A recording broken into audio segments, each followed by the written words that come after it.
Welcome into the Starcastic Mark Studios. Dang, I screwed it up. And along with Ryan, which is me, we have Chris and James here tonight.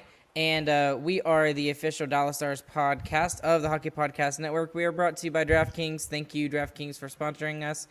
Make sure you use the promo code THPN the next time you use their app for a special little offer from them, and we would really appreciate it because that lets them know that we sent you. Anyways, we're going to go ahead and bring Chris and James into this as always. And anyway, guys, how are y'all doing tonight? Rebranding to Tarcastic Remarks. I'm very excited for the rebrand that's about to happen. The S is so old-fashioned anyway. We should have removed it a while ago. I'm so happy we've started this. We do need to update our graphics though. Hey, get to work on that. I worked hard on that. It's got an S, so it's gotta change. If I could actually talk correctly, it would be a lot better. But anyways, so all right, guys. So we have got a lot to talk about, believe it or not. This is not one of our PGRs. So when we started this season, we decided to go ahead and continue the PGRs, but also continue our weekly, once a week kind of catch up on NHL news kind of thing and any other star stuff that we want to talk about.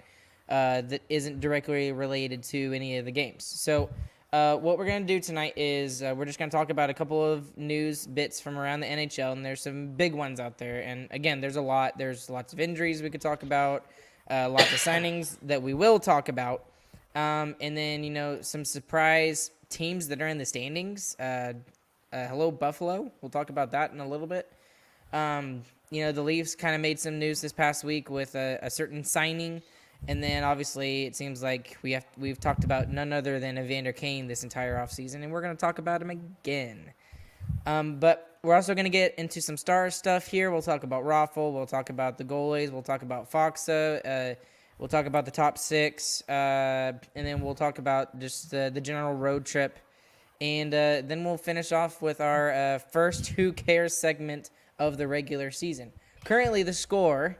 and we started keeping score about a month ago. The current score is 1-1. It is a tie between me and Chris. And James is the one who decides who wins the Who Cares segment. Who Cares is tighter than yoga pants right now. You gotta love Razor. Oh, my goodness. Man, Razor. I hope he never retires. He just continues to do it until he's 70 or 80 like some of these other guys. If he retires, we riot. Exactly. At least the Stars will. Okay, guys, let's just get into our first little topic that we want to discuss. And obviously, it's Evander Kane making news again. And again, not in the positive way. He has been suspended for 21 games. And it's not even because of any of the things that he was accused of. So when he originally was told to stay away from the team and stuff like that, it was when he was going through those allegations from his ex-wife who said that he's gambling on games and purposely trying to lose games, basically, is what she was hinting at. And those were not substantiated at all. The NHL said no, that's not happening, but they did say hold up, there might have been some COVID protocols that were broken. And that COVID protocol that was broken was that Evander Kane had a fake COVID vaccination card. So he's suspended 21 games for that, just for lying. Is that harsh? Is that about right? Thoughts? Anything else, Chris? James? Help me out here with this whole Evander Kane situation. It's kind of like you got to set standard early. So the first person who does it, I feel like is always going to get punished the worst for it, which is how I think it should be. It's telling the rest of the players that they're not messing around with this. Well, and it's also just stupid because the majority of the NHL, unlike other leagues, is vaccinated, but there are still a couple players who aren't vaccinated, and the league is working with them. They just said that they don't want to get vaccinated, and they're like, okay, well, let's see what we can do about that. You don't have to do that. Right. You don't have to do that. So Evander Kane's an idiot. He's dumb. Uh, he's a really big dumb. He's the new Sean Avery, I guess. I don't know. Well, I just don't understand the whole thing. Like, Yeah, it doesn't make sense. Like I mean, literally, we've it's seen not them work with players who don't want to be vaccinated. There's no reason for him to do it. right, and this is not like an anti-vax or a pro-vax thing, which I think the whole argument is stupid either way. Yeah, it's a People follow just the rules thing. overreact. Right, that's literally what it is. The NHLPA and the NHL sat down and they discussed the rules about, okay, you don't have to get vaccinated, but if you don't get vaccinated, you have all these rules that apply to you. And the logical thing to do was just get the vaccination. It's not that big a deal. Don't. And it doesn't even seem like it's a big deal if they don't get vaccinated. Just Right, follow the rules. Right, and the thing is that he submitted a fraudulent COVID-19 card, and then now he's out 21 games. Yeah, And how he was hard the is leading it to scorer not for the forge San government Jose Sharks. documents? You know, just Yeah. don't forge government documents. You know, that can't be that hard. You know, I You know? just, I mean, I don't know. I've don't accidentally forged some understand tax returns before, so it just happens. You know, your hand just slips when you're signing the paper, and just, whoo, it. it's tough. So currently in the NHL, there are only 4 players that are not vaccinated, and that's according to Commissioner Gary Bettman. So, And it's not like those players aren't playing. no, they're still playing. I just don't It makes no sense. Right, He's just I an don't idiot. He just made. I'm convinced he's an idiot. And it seems like financially he's an idiot, and just Socially, stupid stuff like relationship-wise, this. It doesn't yeah, make he's just sense. a dumb guy.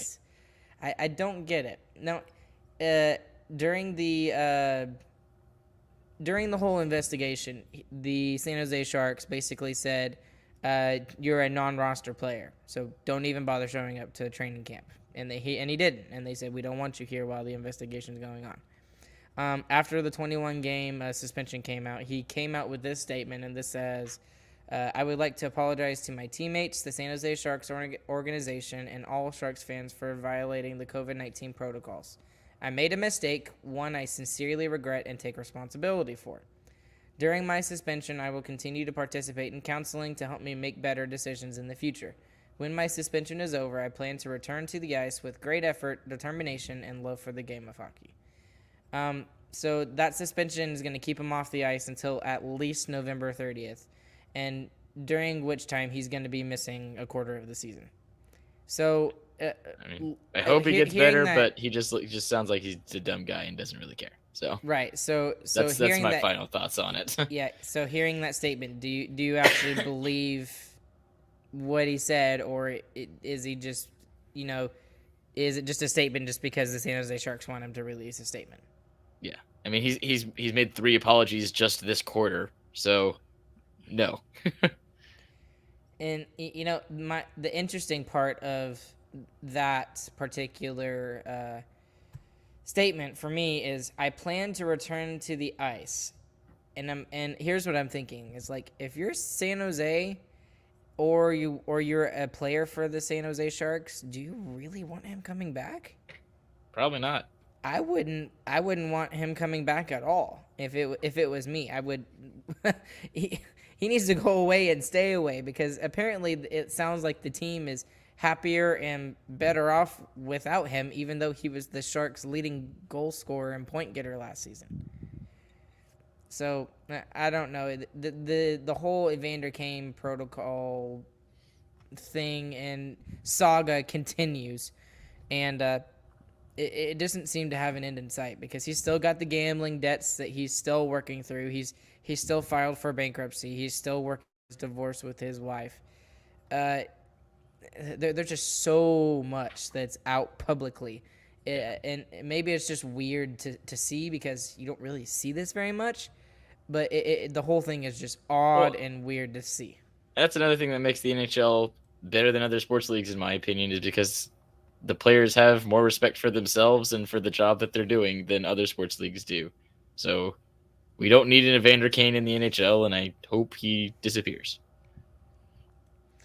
The thing is he's a great player. He is. He's very good at what he does. We have other great players. We don't need an Evander Kane. From the NHL perspective, I would agree with that. There's other players that can take his spot. But again, if you're San Jose, I would just say go away. We don't want you, and we'll pay your contract out, but we don't want you playing for us. Just go away and take care of your stuff that you need to. So, anyways, I'll leave that to that. Anyways, interesting story coming out of Toronto.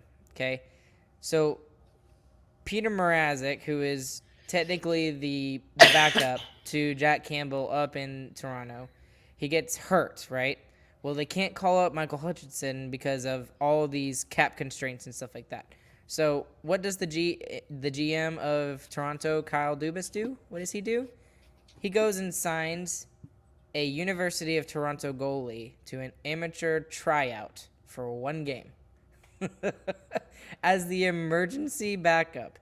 These As are the the kind backup. of yeah. He's on the that's bench. true. Yeah, but those are the things that I guess we'll see more and more often with the whole cap constraint thing. Yeah, I know you put this in there to be as like kind of a short little topic, but it makes me think about how badly written the cap rules are.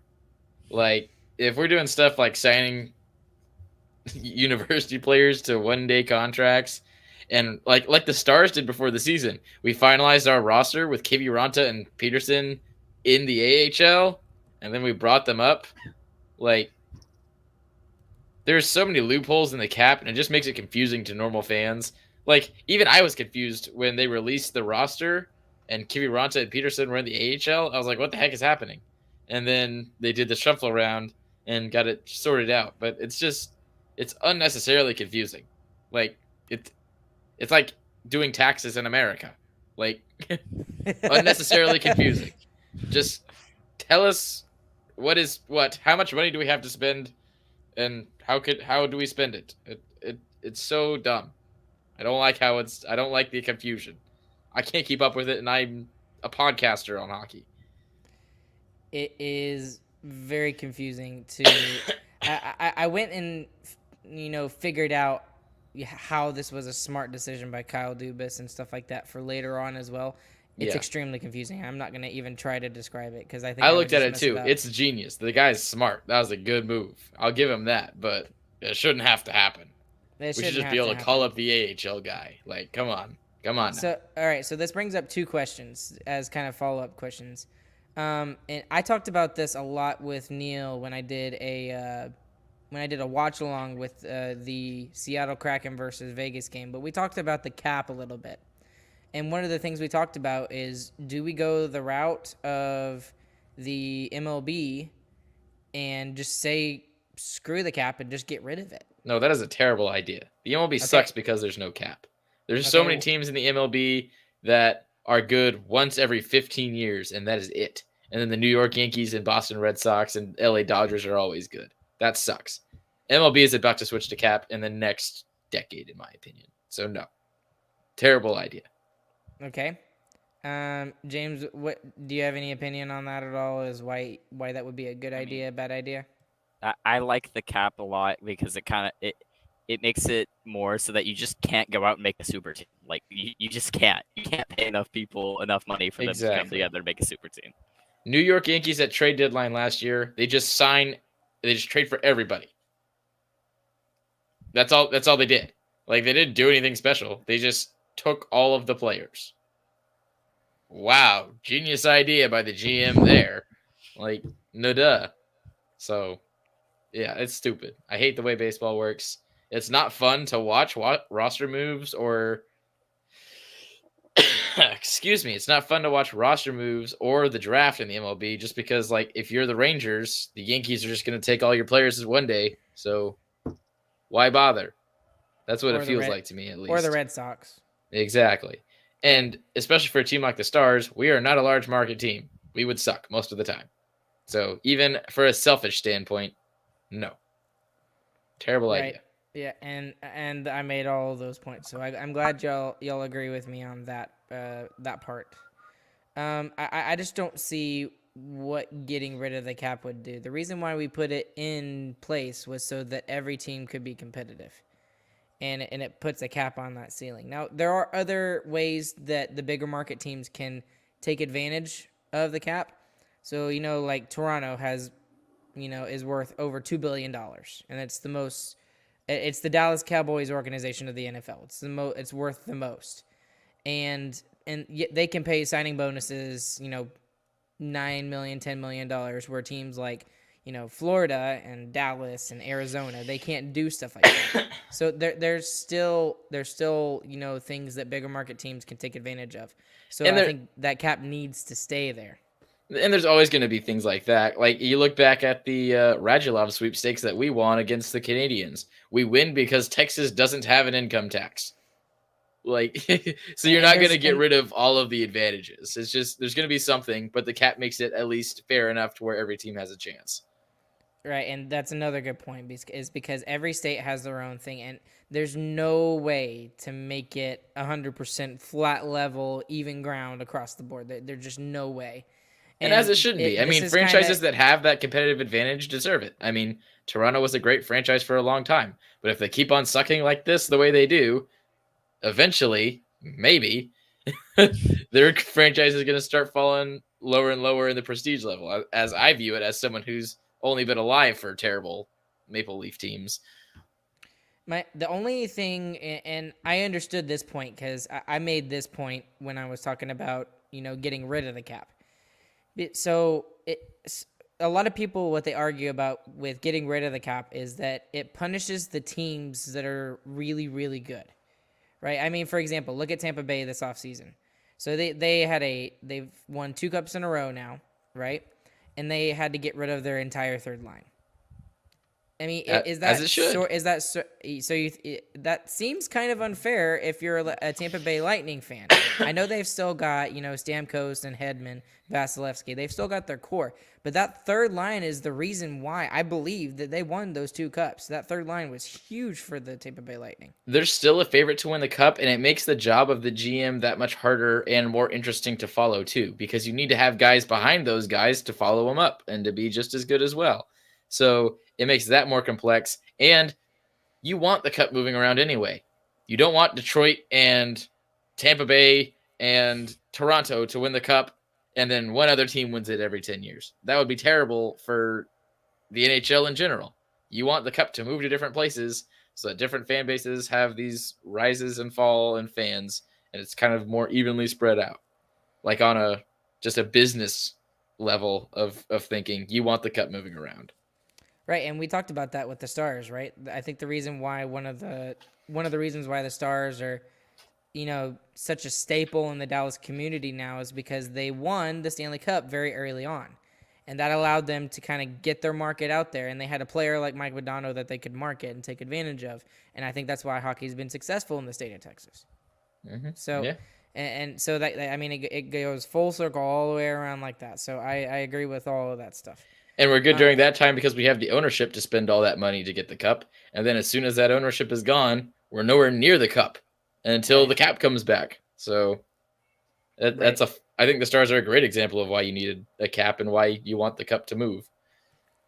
And then the other question that kind of came out of this is, it's kind of frustrating to see these teams have to deal with cap issues, and they have to address 1, sometimes 2 less players. And we saw that last season with Vegas. Vegas sometimes had to have 1 less. They play with 11 forwards and 5 defensemen, or 12 forwards and 5 defensemen. Should a team be penalized for for stuff like that if injuries happen and then they can't call somebody up to fill a roster spot? Should they be able to at least call up somebody and be over the cap for a couple days so that they can at least have a full roster? Is that fair? Yeah, that's what I'm saying, is the rules need to be changed a little bit on stuff like that. So, but there's also ways to take advantage of that too, like the way Tampa Bay did.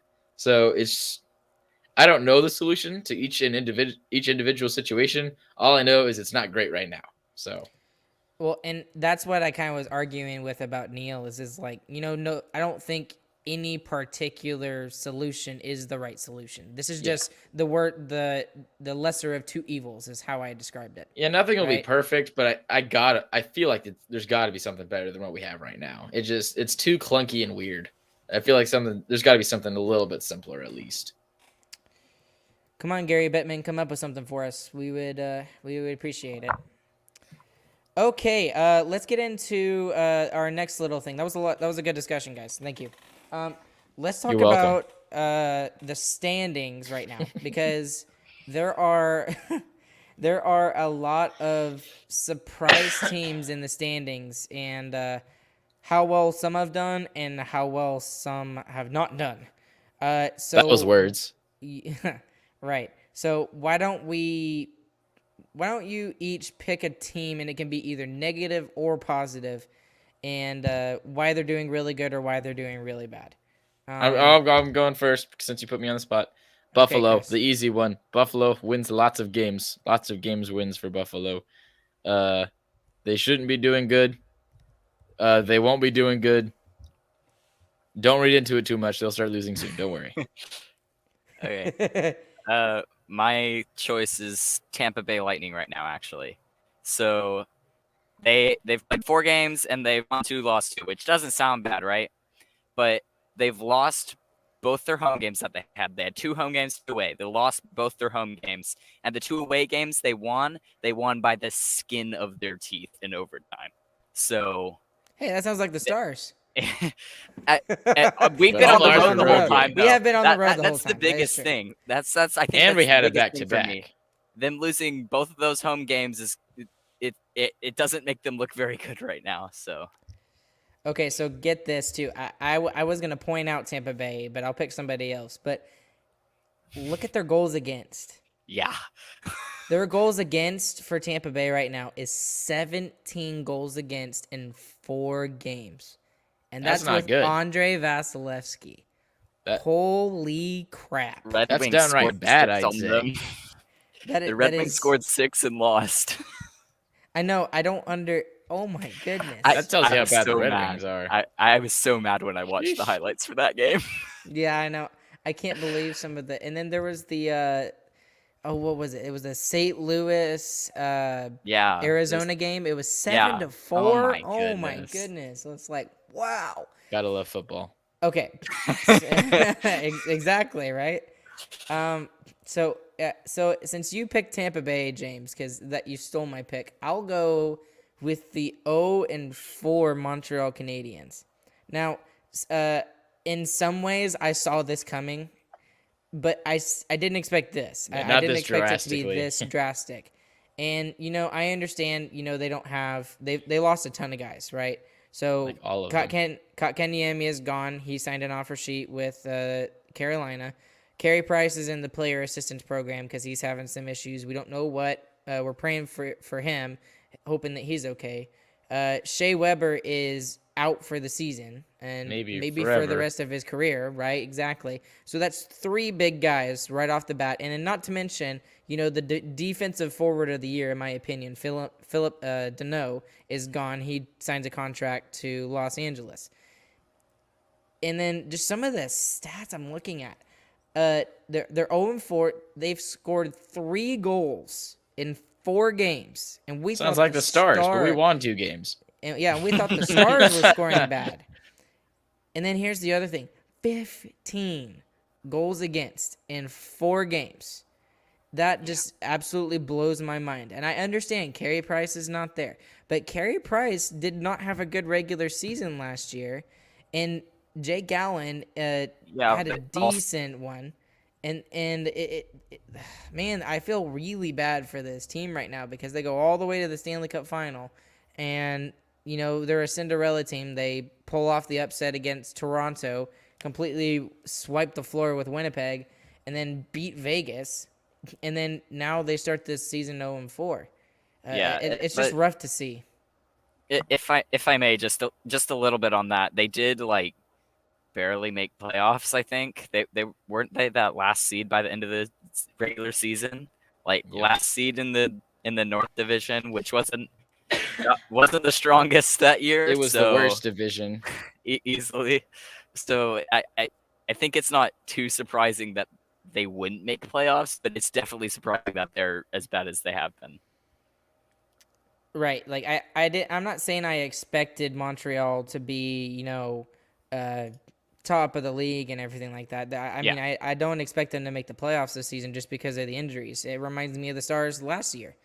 But I didn't expect them to be this bad, and it really sucks for me because I have Caulfield on my fantasy team. He's getting me nothing. So, and Inch. one other team I wanted to mention that I'm, and we played them last night is Pittsburgh.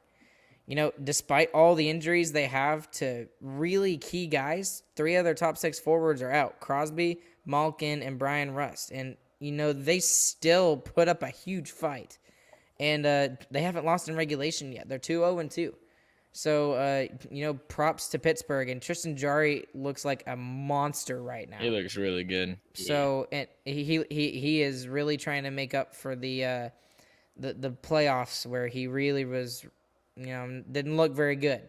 So that's another team I just wanted to mention and throw out there. If I want to mention one more team real quick, is that Chicago hasn't won a game yet. So there. I'm okay with that. I'm happy with that. I'm more than okay with that. Man, I was so sick of seeing, they're gonna make the playoffs again, and they're gonna go to the Stanley Cup Finals. Bro, you were tooting their Zero horn games. too. Maybe not that hard, but No, I wasn't. They signed just because you signed Seth. you Jones, said they were gonna beat us in the standings this year. So No, I didn't. I had the Stars second. You remember? I don't that? remember. It's too late. Yes. I had them second, and I had Chicago missing the playoffs, getting 6th in the division. So, on you, Chris. Anyways. Okay. Is there any other teams you want to mention, or can we move on? Move on? Okay, so let's talk about a couple of signings / extensions, whatever you want to call them, because some of them are extensions, some of them are signings. Obviously, Brady Tkachuk gets signed. He didn't play against the Stars on Sunday, but he did sign for 7 years at $8.2142 million per. You got the New York Islanders, who signed Pollock, who is half of their top D pair, to 8 years at $6.15 million. So that's a really good contract for him.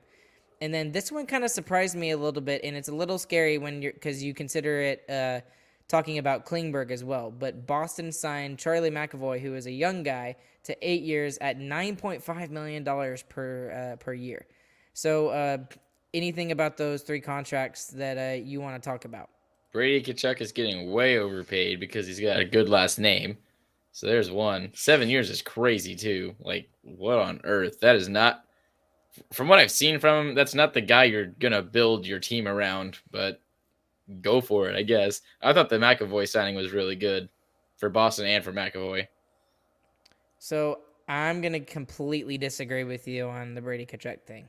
He will be the next captain of the Ottawa Senators. Well, at 8.2, he better be. And I really think that he's worth that 8.2. I just don't see him as a centerpiece to a Stanley Cup winning hockey team. See, he's not that guy. So what?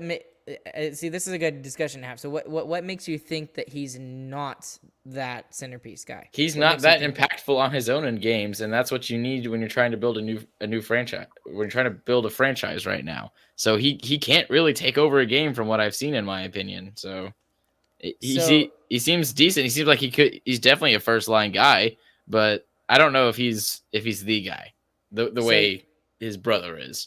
Okay, so you think that he's a good player, but he's not a guy like a Nathan McKinnon type, or old like Jamie Benn.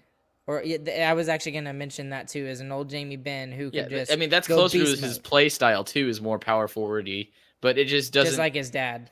Yeah, it just doesn't feel like he can take over a game the way Ben was able to when he was named captain. It just doesn't feel like he can have enough impact. Not $8.2 million worth of impact, at least. Okay. The only other option I would see for Ottawa having their captain would be Thomas Chabot, and he's another guy that's completely underrated that doesn't get talked about enough. Because they play in Ottawa. Yeah, because he plays in Ottawa. and no one lives there Yep. except for the And hockey players. except for the hockey The players coach and doesn't the even live there. He and commutes. the main and the main and the main politicians in Canada too live there. Okay, so what I wanted to kind of segue from this a little bit is just the amount of defensemen that were signed, starting all the way back last November, all the way to now, especially with the Charlie McAvoy signing. I thought he got a little bit overpaid, if you ask me, and I'm a little bit surprised that Boston gave him the 9.5, because typically guys in Boston don't sign for their full value because they want to be able to contend with a good team. So I think I'm it's a little high. surprised. I So, go agree, ahead. but McAvoy is the guy you're building your decor around in the future too. Like we're running low on the Brad Marchand and all of them. That line's coming to an end soon here. So McAvoy is investing in your future, and you're investing in the guy that's gonna push you into the new era of Boston hockey too. So, and for 9.5 million, he better be working his butt off to do it well. And I'm not saying he's not worth that, but just the fact that he's in Boston, he's a good defenseman. They've got a good team right now. They don't have much time to get another Stanley Cup for guys like Marchand and Bergeron and stuff like that. I'm just surprised that they signed him to not necessarily the amount of years, because I think the years is what they both wanted, but just the cap hit I think was just very surprising to me. Well, I think the reason that those other great guys sign for so little at Boston is because they want to play with the same guys too. It's not just because it's Boston and Boston's a great place to live and everything. It's because they like being around the same guys and the same management that they've been with. McAvoy doesn't have those allegiances yet, but if you sign him for 9.5 at 8 million when he's not fully proven guy yet, you'll build that allegiance, and you'll maybe want guys to come in and play around him and sign for a little bit less to do so. Right. So, anyway, jumping from Charlie McAvoy, and we can include Charlie McAvoy in this conversation, but I'm just gonna throw some names out there of defensemen, and most of them young. Okay, like 25 and under, that were signed to enormous extensions or big money this offseason. And so I'm just gonna throw some names out there. So along with our own Heiskanen, you got Sergachev, who signed a really good bridge-friendly deal with Tampa. You got Seth Jones, who signed a massive one in Chicago. Cale Makar, Tyson Barrie, Dougie Hamilton, Zach Werenski's 24. He signed a big one. Alan Pelech, the other half of the New York Islanders' top pairing. And then you've also got Darnell Nurse, who we all thought got way overpaid. And a lot of people talked about that. You got Neil Pionk, Parenko, Hronek, Dahlin, Quinn Hughes, who got signed recently, Ekholm, Pollock, and Charlie McAvoy. And those are just defensemen that have been signed to big contracts, since last November. And some of these numbers are just kind of staggering. So looking at some of those contracts, which of these players do you think lives up to their contracts, and which ones do you think maybe falter off to the side a little bit, and maybe the end of their contract is they're not worth what they are at the end of their contract like they are now? Is there any guys like that, or any guys you just want to talk about in general? I mean, I think the Miro Heiskanen contract, especially looking at it in retrospect to after the full offseason being officially done now, that's an amazing signing. Like that's a crazy good deal, especially compared to what the market ran, and so good to get it done before the other deals were done. So that's going to be the best signing out of all of these. I'm totally convinced of that. And then I'm going to agree with everyone in the entire hockey world. Seth Jones is going to be not good in 4 years. 3? Oh, I was thinking 3 years. Maybe that. Maybe that. That's a real possibility. The one signing I'm worried about is Charlie McAvoy, because when it comes to John Klingberg, does that raise the expectation for the amount of money that John Klingberg will get? Does it or does it not? Yes. At this point, since we didn't make an extension during the offseason, the likelihood that Klingberg goes to UFA talks, at least talks with other teams, is nearly 100%. So I wouldn't. I wouldn't. wouldn't say that far. Not right now. I would not expect a signing during the season. I think it's very likely he at least talks to other teams, and I'm not holding my breath for him to come back. James, do you agree with that? Honestly, I have no clue. So You I got nothing. Yeah. What a I got gentleman. nothing. Perfect words by James Chambers. But I mean, he's not wrong though, right? In some ways, yeah. I mean, Chris says that it's 100% he's going to the UFA market. I have no clue. I don't think he will. I think he will sign before the end of the season. But there was that report that came out. I think it was on 32 Thoughts, the podcast with Elliot Friedman, and they were saying that he was looking for somewhere between 8 and 8.5 million for like 7 or 8 years. If that's the case, then that would have been signed immediately by Jim Nill. Well, There's I no don't reason know. not to sign that. I don't know. The only problem is that how old is John Klingberg right now? You tell me. I think he's 28. If I See, remember you don't even correctly. know. He's asking me the question, trying to make me look stupid. That, Let me well, look I'm it the up. one that's stupid. Yeah, look it up real quick. Either way, he's not 23, 24. He's 27, 28, 29, something like that. But if you sign him to an 8-year deal, by the end of his contract, he's going to be 29. 35. He's 29, so that's even older than a little older than I thought. So at the end of his contract, he would be 38. I mean, most Okay. He's at the end of 37 his career when his contract ends. Right, but Cool. most 37 and 38-year-olds are not as effective as they are when they're, 29, 30. And that can put a real, damper on the cap if he has a really bad contract like that. And if that's the case, John Klingberg is not going to sign anything less than $8 million. He not $8 million, 8 years, or 7 years. And what either way, you're getting the same kind of thing at the end of his contract. So I don't see us signing a 4 or 5 year deal with him. I don't think he would go for that. I think he feels like he's given a lot to this franchise, and he feels like he deserves to end his career with this franchise.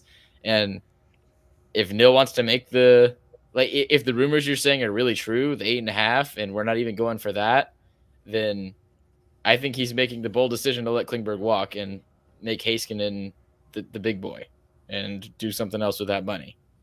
So, because if it was truly 8.5 for 8 years, and this is the best market for puck moving defensemen that we've seen in the past decade, why would Klingberg not sign? This is the perfect time for Klingberg to sign. So unless Nil's just trying to play hardball and get every penny out of him that he can before he signs him next offseason, maybe, but like eight is not that much for a guy like Klingberg. And if it's truly the term, then he's walking either way. I don't think he takes less than 8. I don't see it. Yeah, it just worries me, and I agree with you that he does deserve to get paid because the contract that he did sign with Nil the first time, it was viewed as an absolute steal. Every by the contract he Dallas signed Stars. with the Stars is a steal. Yeah, I mean he signed for I think it was like it wasn't above 4.5 for like 5 or 6 years. I think was his last contract, but it was a complete steal. And just real quick to just throw it out there. Next year is when Pavelski and Radulov's contracts end, right? Mhm. Maybe he's waiting to see what he can fill with that extra cap space and see how much he actually can give Klingberg. Like, I that again, just speculation, but like, truly, Maybe we don't a certain Buffalo forward. Don't you dare start doing that. No. Throw that little hat in the ring. No, that's not. Yeah, No, okay. that is not happening right now. No, Yeah, Jack no. Eichel is not going to be a Dallas Star. Tyler nor Sagan do deal we 2.0. That would mean we would have to. We've already talked about that. We'd have to give up Rope Hintz, Jason No. Robertson, a first round. No, you don't. it's Crazy. If stuff. you have anymore, to you trade, don't. yeah. But I mean, right now he's not playing anyway. Yeah. That's true. That's true. But Oh man, you just opened a can of worms with that, Chris. Close that back up. There's worms everywhere. No, I collected them and put them back in. All right, what a great way to end the NHL segment with some Jack Eichel stuff. Yeah, I know, right? Exactly. All right. All right, Chris. So one of the things we wanted to talk about, and we haven't talked about enough, and we were talking about this off air for a little bit, but how about the play of Braden Holtby and Anton Hudobin? And go ahead and throw Jake Ottinger in there too, down in the AHL. Yeah. All three of them have been fantastic. What's your thoughts on how they've been playing so far? Early in the season. Yeah, we haven't seen a bad period from the goalies. We haven't seen a bad goal from the goalies. They have played We've pretty seen much fluky perfect. goals, which is not fair. Fluky goals, especially on Holtby. I mean, deflections. I wouldn't call that fluky. I would say there's nothing you can do about that. Yeah. Right. That's what I mean. I guess that's a better word. Yeah. I mean, fluky goals that are just fluky, in my opinion, is like something crazy happened and there's no reason it should have gone in. Like if you're creating traffic in front, it's just crazy. If you're creating traffic in front, yeah, that's a good way to score, especially on our short goalies. But I should just smaller. I was about to say we're short. We're short, not them. I'm not trying to play goalie for an NHL hockey team either. So, dude, pay me $750,000 and I'll do it. Dude, I would pay them $750,000 to do it. Anyway, yeah, our goalies have been stupid. I think both their save percentages are like around 950 right now, and their goals against are both below 2. And that's just dumb. So we just wanted to mention that real quick. That's crazy. And this, does this make Jim Nill look like a genius right now? Oh yeah, he looks big smart time right now. And not to mention the fact that when we first signed him, everybody was like, "Oh, holy crap, what's going on? Why are we?" Oh, getting everybody, Braden Holtby?" that was y'all too. Y'all remember how upset y'all were? I was remember very that, Chris? upset. Mm-hmm. Oh, I'm still upset. I'm still upset Yeah, because I haven't stopped being upset. Ottinger is still down in the AHL and he's destroying everybody in the AHL right now. I'm still upset about that as well. But anyways, This whole situation has me upset. I know, Still. And we're doing good. It's working. But and the other thing is the cap hit that Braden Holtby's on. $2 million, man, for a starting goaltender who's looked as good as he has so far. That's insane. That's got to be the best contract right now on the Stars. At least right now. Right now it looks like it. So, Jason Robertson's contract is pretty good. Yeah, that's also It's not really fair though. Yeah. You would probably call me a liar if I told you at the beginning of the season that Radek Faksa would be leading the Stars in scoring with a goal and 3 assists, and Michael Raffl would have 2 goals and be leading the Stars within the first week of the season. How about those two guys? That's crazy. Fox has don't- played great. He's played really well in the offensive zone. His faceoffs, he's been one of the best faceoff guys behind Jamie Benn at the beginning of the season, and just offensively all around, he looks so much better. And that's what we were hoping for with his healed fingies, Yeah. and his fingies are working right now. Yeah. Are we His sure little he wrists. didn't have like a wrist injury before? He just didn't know it. Was just playing with He just it. kind of figured His it whole out. career. Just his whole career. It doesn't make any sense. Yeah. Raffle, I still don't believe in it. I mean, No, watch I watch him play in He's the gonna offensive zone. He and watch him. it's- He's gonna go score 30 goals this I'm season. gonna Now, keep he's gonna saying make you this. eat No his way. words. No. I'm gonna keep saying this. He could score 50 goals, and if he plays the same way that he's playing right now, I will keep saying it. He looks so uncomfortable in the offensive zone. Every time he touches the puck, it explodes off his stick. But the 2 times he's been able to explode it in the right direction. I mean, that's all. That's what it feels like to me. I don't know. I mean, that slap shot on Jari was. It was holy sweet. Crap! That I was like- crazy. he looked like Dennis Garionov taking a shot like that. Yeah, I had no idea who shot that puck. Yeah, I know. At first, I Like, was like, no. I thought that was Garionov. I thought, oh, good for Gary. He got a shot. And then I was like, wait, that's not Garionov. What? Ruffle? What? I was like, who I wears was that so number? confused. Exactly right. Who's this call up? All right. So, Logan. Hey, man, how's it going? Logan is asking, what will you do if he scores 30? I will continue to say the same thing. I will not back down.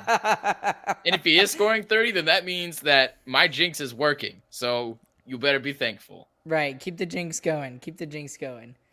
Okay, Chris, and then we have to mention the obvious because we mentioned it just about every PGR this past week, but the top 6 have got to produce. But can you tell us why you think they're trending in the right direction? Because you kind of talked about this a little bit off air. Yeah, they're definitely going to get better. We see from the top guys. Let me just give you their shots that they took at the end of that game. Hold on, I'm on the wrong tab. Okay, there we go. So Tyler Seguin, this is the Pittsburgh game. He ends that game with 5 shots on goal himself. That's just Tyler Seguin. And that's perfect. That's what we need from Tyler Seguin. We want him to shoot the puck. Alexander Radulov, 2 shots. He looked way better in the last 2 games than he did the first 2 games. The first 2 games, he looked like an idiot. The next 2 games, he looked like a legitimate offensive threat. Peterson, which we didn't know we'd be saying his name, but he's not backing down from his first goal. He's still pushing offensively as he needs to be doing to keep a roster spot on this team. We don't need another defensive guy. We need Peterson to be an offensive guy. He's still trying to do that. And he would have had a second goal if he had just elevated the puck a little bit. That shot was fantastic. If he had just elevated it a little bit. The shot was bad. The positioning was good. But it's got to get over the pad. Like, everybody knows that. But moving on, Guryanov, 3 shots. Play him more, please. Yeah, him and Hintz both had 3 shots. They both had less than 13 minutes of time on ice against Pittsburgh. Play them. They both would have had 5 shots just like Seguin if they had that much ice time. Jamie Benn, 2 shots, but he also had 5 hits in the Pittsburgh game. But remember, those hits were skewed. And his faceoffs have been great. And this minute he moved back to center ice in the 3rd period, he looked so much better, moving all over the ice, having big impact in the game. That was great. So, yeah, those big guys are coming up in a much bigger way in the last game, and especially in the 3rd period. And look for that to transfer into the home game whenever we're very excited to be playing a very bad hockey team at home to start off the season. So before we get to the home opener on Friday, what are y'all's thoughts just from this past road trip? Anything in particular that we haven't mentioned yet? Yeah, I mean, overall, it ends being a successful road trip, even though in the middle of us losing those 2 back-to-back games, it felt really bad. So it's funny how easily it flips on a short road trip like that. But 500 during a schedule where we had 4 games and 6 nights, that's good. That's not even just like passable. That's good, especially for the teams we played too. We played Boston, we played Pittsburgh, we played New York. They're supposed to be good as well. So I really liked the way that we played on that road trip overall. My biggest takeaway from the road trip was special teams. We need to be better on those special teams. We've been the board, good, both sides. We've been okay on the penalty kill. I won't say that our penalty has been awful. Well, we were good except for the Senators game. I guess that's true. Okay, I'll take that back. Because I thought the first 2 games it was very good. Yes. Okay. Yeah, it was. But the power play has to be way better. And the power play is not even close. Good. Yeah. And speaking of the power play, I would rather see it. I don't mind the dump and chase. I thought about this a little bit. I don't mind the dump and chase on 5-on-5. Okay, I don't mind that. But when you've got an extra guy on the ice, I would rather see us carry the puck into the zone when we're on the power play. Because obviously the dump and chase is not working on the power play. And there's got to be some kind of play that we can get into the zone with. But like right now, it feels like there's nothing at all. So I agree with that too. Logan has a good question for us, and this is something that I've noticed recently as well. Is there any chance Hintz has a lingering injury? He will come off the ice sometimes for 4 to 5 minutes early this season. And I think Rick Bowness was pushed a little bit by a question. I think it was by Saad Youssef of The Athletic. And it didn't really, he didn't say yes. He also didn't say no. So is there a chance that Hintz still has an injury of some kind? I mean, I think he's still dealing with whatever it was. It was something different, like before the season started. Remember, we thought he wasn't going to play the first game. We did our preseason podcast expecting that even, and he was in the lineup. So I think he's still playing through something. But even with that, he got better as the road trip went on too. So I think whatever it is, he's coming off of it, and hopefully he picks it up. I'm just hoping that defensively, because I've still got those two goals, stuck in my head where he was the main catalyst as to why those goals were scored against us. So I'm just hoping that that he gets better as the season goes on, and And he has so far. We did see a really good shift. I can't remember what game it was now, but it was in the final minute of the first period, and he had two That was the really Pittsburgh good game. prime Yep, that was Pittsburgh the game. Pittsburgh Okay, game. so the Pittsburgh game. So he had two really good opportunities. And then he So, played the whole top six played great in the third period of the Pittsburgh game. Like it wasn't even the whole team. Even it was primarily the top six too, is what it was, and that's why it was such a stark difference in my opinion. Yeah, we need to see that for the full 60 minutes though, because that second period was really bad against the Pens. And that's a welcome to the Stars fan nation statement. Right. Full Seriously. 60 minutes and score goals. That is our mantras. Score goals, full 60 minutes. Okay, guys, let's get into our Who Cares segment for the evening. James, would you like to go ahead and introduce this since you can be the judge for this? Because obviously I'm going to win. Yeah, right. So the Who Cares segment is Disney songs, specifically Disney. So you can't do Pixar or something like that. It's Disney songs. Is it Disney Okay. animated movies or is it Disney. It does not have to be animated. It can be from the live action movies. Doesn't matter. Live action movies, really? Okay. All right, and I did not do any research for this whatsoever. So this is coming off the top of my head. All right. So do you want me to go first, Chris? Or do you want to go first? You can go first. Me first? Okay. I wish I could say a whole soundtrack, but I'm not going to. But I love the whole soundtrack of Brother Bear. I think it's a very underrated. The whole soundtrack of Brother Bear is your number 3 song. No, that's what I'm getting into. So my number 3 from the Brother Bear soundtrack is "On My Way." Tell No way. everybody I couldn't have I'm guessed on that. my way. I love that song. That's number 3 for me. I could have told you Chris, that who was do in you your got? top 3. Yeah. All right, number 3. The reason why I asked the specification question, it is Evermore from the Beauty and the Beast live action remake. That's you my already number win. 3 too. Dang it. I already won with number 3. You already dude. won. Already Yeah, won with number 3. You already won with your first choice. Although I'm surprised that you're number 3. I'm because I would put that as my number 2. I forgot about that one. The classic ones have to go above it still. It gets on the list because of how great it is, but classic still. I'm doing the top 3 too, even though I'm not in the contest. You're a But great singer, Ryan. Evermore is also my number 3. So Oh, so James, you got some too. Okay. yeah, I actually have them this time. Yeah, good. Yeah. Okay. All right. So I guess I'll do my number 2. My number 2 is "At Last I See the Light" from Tangled. That's my number 2. I love the movie in general. That's about it. All right. I love that whole. I love the whole scene. The whole scene of of all the lanterns and everything, and then the song is absolutely perfect. So, anyways, that's my number 2. Chris, You're what's your gonna number 2? notice a theme here from my songs, and you won't be able to guess my favorite Disney princess movie. But number 2 is Gaston from the original Beauty and the Beast movie. Yeah, that one's pretty good. It's So, amazing. Do you like the new Gaston from the live action? I thought Oh, he yeah, was he's okay. great. I like I him. thought it- I just don't Yeah. think the song is as good. It's I- overdone. It's just a Yes, tavern agreed. song, Agreed. and they turned it into too much. It's got to be a tavern Right. song.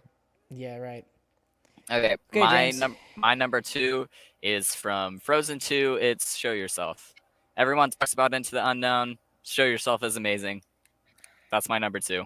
Sorry. Oh, okay. Now we have to have that discussion before I go on. Okay, because everybody talked about it for the longest time. Which one's better, Into the Unknown or Show Yourself?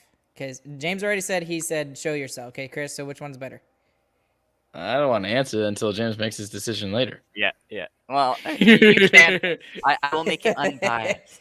I don't believe swear. you, James. You're a liar. I, I still think Into the Unknown is better. That's my opinion. I think it's a better song than Show Yourself. Show Yourself is awesome. Don't get me wrong. I'm not. agree. It's nothing against Show Yourself. I just love Into the Unknown so much. But Chris, I guess we'll ask yours later. Okay. Here's my number one, and obviously y'all both know I'm a huge Phil Collins fan. That's why the Brother Bear song was number 3. But for me, number 1 is "You'll Be in My Heart" from the movie Tarzan. That is my absolute favorite 100% Disney song. I love, and I'm not a big fan of the version in the movie, but I'm a huge fan of Phil Collins' version. It is fantastic. I don't know. I don't know. That sounds like Absolutely cheating. That one, fantastic. that version's not on the soundtrack. Yes, it is. It is on the Disney soundtrack. It counts as a Disney song. So Okay, so what's your Chris. number That's one? pushing Chris? that's pushing the boundaries. Okay, but it's still there. It's on. I don't know, belongs to James. You might have to Disney. take that. It doesn't matter. I'm gonna win this anyway. You already won. Yeah, Number so no one more, yeah. is "At Last I See the Light" from Tangled. Ooh, Okay, so your Chris number won. 1 was my number 2. That's my number 1. I'm so good. I'm so good. I am the What is best the ever. actual title of the song? It is that. Oh no, it's "I See the Light." It's "I See the Light." I see the light. Whatever. We all know the song. We all know the song. Yeah. But at least I hit it number 2. I guess I was. It- I guess it I was was- wrong. I feel like Okay. I just like too many Disney songs, but Chris hit 2 of mine, so Oh You well, I lose. mean he would no with his first pick he won immediately, and I Automatic. I bow to you, Chris. It That was over as soon as I said that word. I no Yeah. as soon as I you said I Evermore. had mine in my head before too. So like he didn't, as he said it, I was like, oh dang, he got it. Yeah, this is over. Yeah, but I've actually got a plan that Amanda and I did a long time ago. Amanda is my wife. For those of you that are listening that don't know, we went through every single Disney movie from Snow White all the way to current, and my plan is I'm gonna put them into a tournament, like a March Madness tournament style of all the songs that we picked, and have them go head to head and see who wins. Because there was like several years ago they had like a March Madness tournament, but with all the Disney and the Disney Pixar movies and all that stuff. Yeah. And I was like, hey, why don't we do that with songs? And I still haven't done it, but now that's on my bucket list. So we'll see how that goes. And there's so many other songs that I love. It's so hard just to narrow it down to 3, right? Is that fair to say? Yeah, Yeah. but I did it, Yeah, I did Yeah, it I too. mean, and I'm I did it happy with it. I did it too, but I mean, like, there's so many of the Frozen songs that I love.